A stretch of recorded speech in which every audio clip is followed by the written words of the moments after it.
Assalamualaikum warahmatullahi wabarakatuh dan selamat pagi. Pagi ini kita akan mempelajari tentang EKG atau biasa disebut dengan elektrokardiografi. Oke, untuk learning objektif pada pagi hari ini adalah yang pertama, mengetahui indikasi pemasangan EKG. Yang kedua adalah cara pemasangan EKG dengan benar. Yang ketiga, memahami dasar-dasar EKG normal dan interpretasinya. Yang keempat, kita akan latihan dalam menginterpretasikan dari EKG. Nah, EKG adalah salah satu modalitas yang sangat penting di sektor kegawat daruratan, khususnya kegawat daruratan jantung karena pertama, EKG ini murah, kemudian mudah digunakan, non-invasif, dan memberikan banyak informasi berharga kepada petugas medis. Nah, kita akan masuk ke learning objektif 1, yaitu mengetahui indikasi pemasangan EKG. Nah, berikut ini akan kita daftar beberapa indikasi-indikasi dari pemasangan EKG. Yang pertama adalah pasien dengan nyeri dada. Ya. Jadi kalau dalam kegawat daruratan, kemudian ada keluhan dari pasien, yaitu mengalami nyeri dada, maka EKG bisa kita terapkan pada pasien tersebut.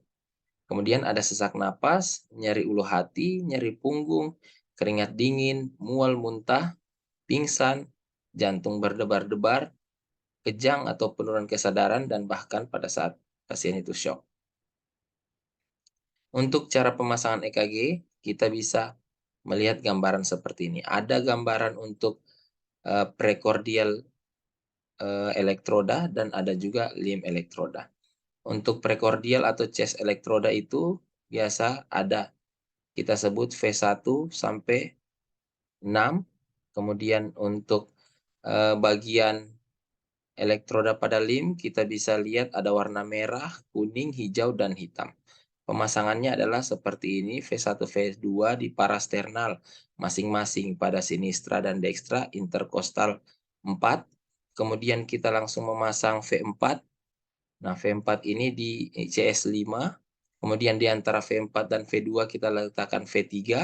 Kemudian sejajar dengan V4 pada sinistra di garis linea aksilaris anterior sejajar dengan V4. Kemudian linea aksilaris media ini di sejajar V4, V5. Itu kita letakkan V6. Nah, kemudian kita masuk ke LO nomor 3 atau learning objektif nomor 3, yaitu memahami dasar-dasar EKG normal dan interpretasinya. Nah, untuk menginterpretasi suatu EKG, maka kita memerlukan sistematika seperti berikut. Yang pertama, kita harus mengetahui irama. Yang kedua, rate dari kompleks QRS. Kemudian yang ketiga, aksis dari QRS. 4, kita akan mulai menilai gelombang, yaitu gelombang P. Kemudian kita akan menghitung interval PR. Kemudian kita akan menghitung atau melihat morfologi dari kompleks QRS. Kita akan menilai bagaimana segmen ST dan gelombang T dan lain-lain.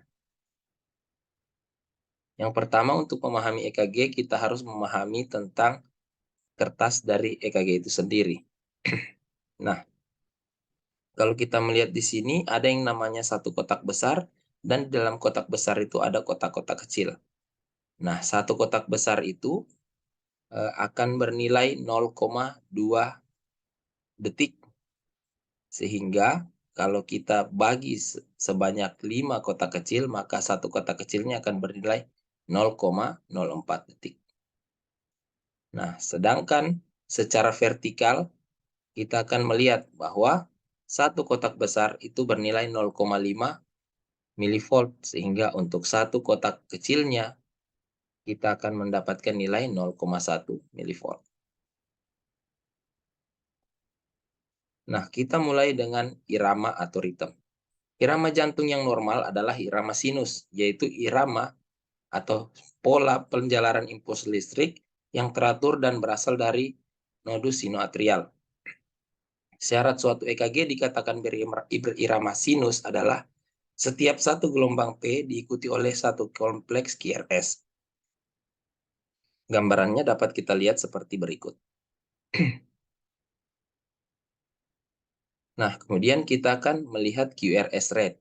Nah, cara menghitung QRS rate adalah sebagai berikut.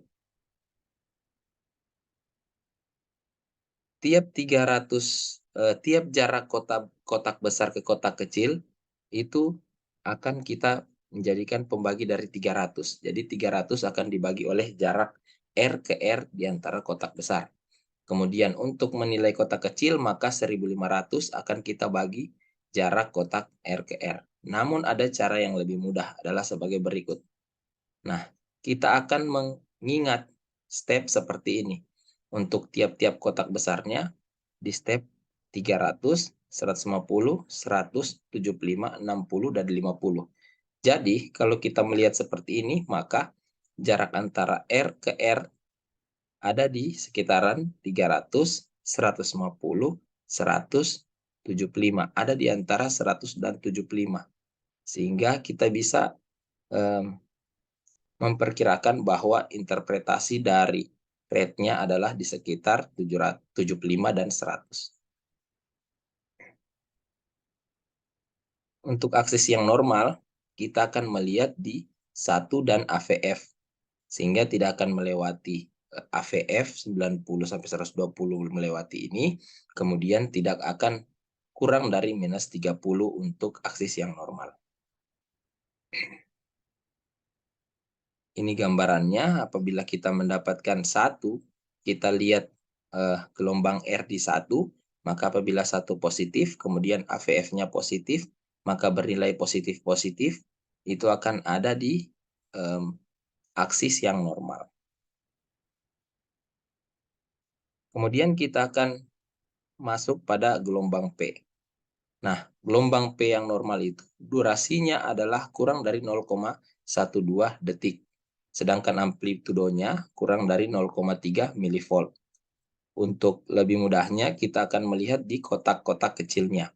Kalau durasinya itu kurang dari 3 kotak kecil, kalau amplitudonya kurang dari 3 kotak kecil. Nah, ini gambarannya. Kemudian kita akan melihat PR interval. Interval PR adalah bagian awal dari gelombang P sampai di bagian awal dari kompleks QRS. Durasinya adalah 0,12 sampai 0,2 detik. Nah, kemudian kita akan menilai bagaimana morfologi dari kompleks QRS.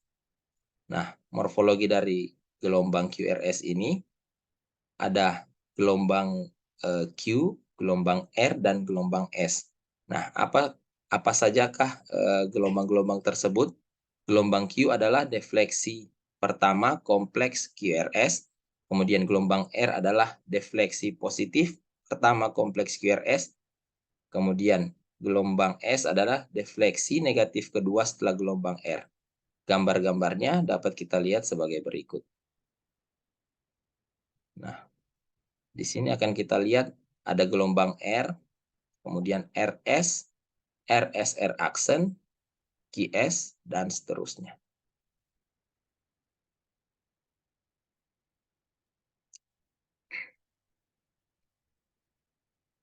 Nah, durasinya untuk kompleks QRS adalah 0,04 detik sampai dengan 0,12 detik.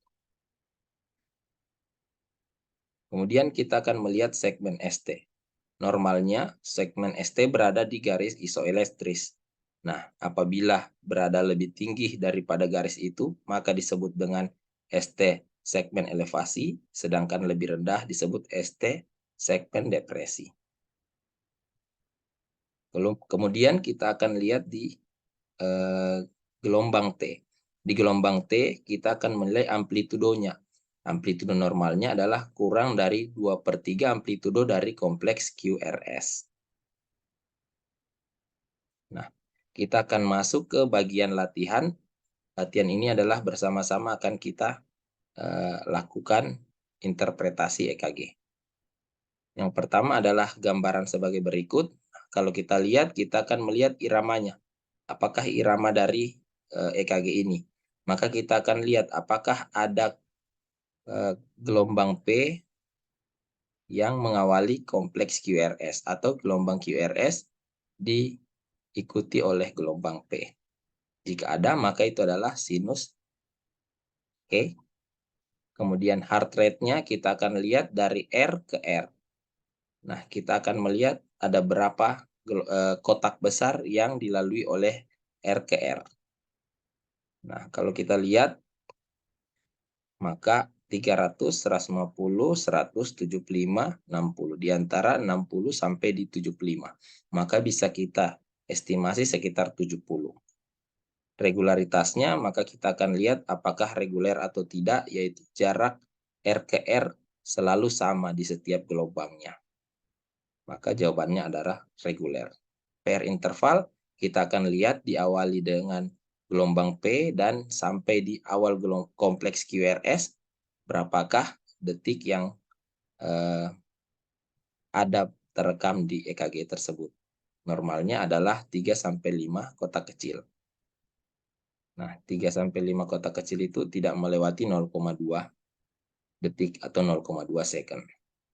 Gelombang P kita akan menilai juga detiknya dan juga amplitudonya. Nah, di sini kita melihat bahwa gelombang P dengan kurang dari 3 kotak kecil untuk detiknya dan kurang dari 3 kotak kecil untuk amplitudonya, sehingga masuk di 0,12 second dan 0,2 milivolt. Aksisnya, karena di lead 1 dan AVF itu adalah positif, maka kita dapatkan normal aksis. QRS kompleks untuk morfologinya adalah normal, di mana ada gelombang QRS. Kemudian untuk durasinya, maka durasinya tidak melewati 3 kotak kecil. Kita bisa dapatkan di situ 1 kotak kecil, sehingga kita bisa dapatkan 0,04 second. Sedangkan segmen ST-nya berada pada sejajar dengan garis isoelektris. Untuk gelombang T tidak melewati 2/3 amplitudo dari gelombang R. Nah, untuk ini karena kita sudah melihat, maka kita bisa menyimpulkan bahwa pada gambaran EKG ini adalah normal sinus rhythm. Untuk patologis, kita akan mempelajarinya pada pertemuan berikutnya. Oke, sekian dari saya. Assalamualaikum warahmatullahi wabarakatuh.